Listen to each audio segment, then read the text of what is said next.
Dans un royaume lointain, niché entre des montagnes majestueuses et des rivières scintillantes, vivait un jeune prince nommé Sami. Sami était connu pour son esprit curieux et son amour inépuisable pour l'aventure.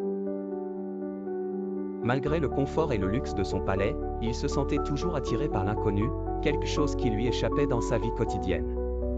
Ce sentiment l'amenait à explorer chaque coin de son vaste domaine. Un matin de printemps ensoleillé, alors qu'il flânait dans un jardin peu fréquenté du palais, Sami aperçut un arc scintillant entre les fleurs. Cet arc semblait flotter dans l'air, ses couleurs chatoyantes se reflétant dans la lumière du soleil.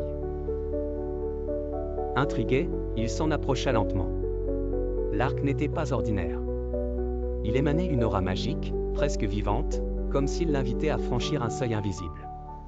Sami, saisi d'un mélange d'excitation et de curiosité, toucha délicatement l'arc.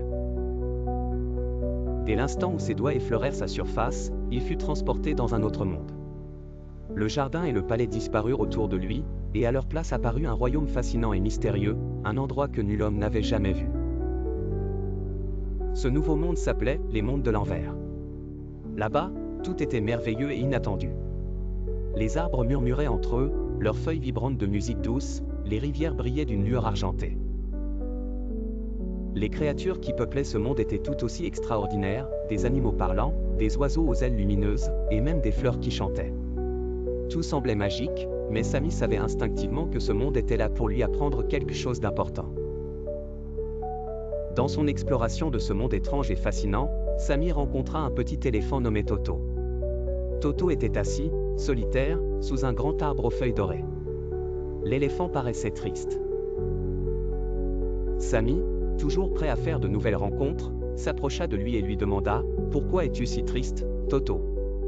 Le petit éléphant leva la tête et répondit d'une voix douce « Aujourd'hui, j'ai trouvé beaucoup de fruits délicieux, mais personne n'est là pour les partager avec moi. » Sami fut touché par les mots de Toto. Sans hésiter, il s'assit à côté de lui et partagea avec lui un repas joyeux. Le visage de Toto s'éclaira d'un large sourire, et à mesure qu'ils partageaient ce moment ensemble, Sami comprit une première leçon essentielle, le partage apporte du bonheur, à soi et aux autres. Le lendemain, en poursuivant son exploration, Sami aperçut un petit oiseau posé sur une branche. L'oiseau semblait agité, essayant désespérément de voler, mais sans succès. En s'approchant, Sami vit que l'aile de l'oiseau était blessée. Au lieu de continuer son chemin, il décida de rester auprès de l'oiseau. Il construisit un petit nid pour lui sous un arbre et s'occupa de lui jour après jour.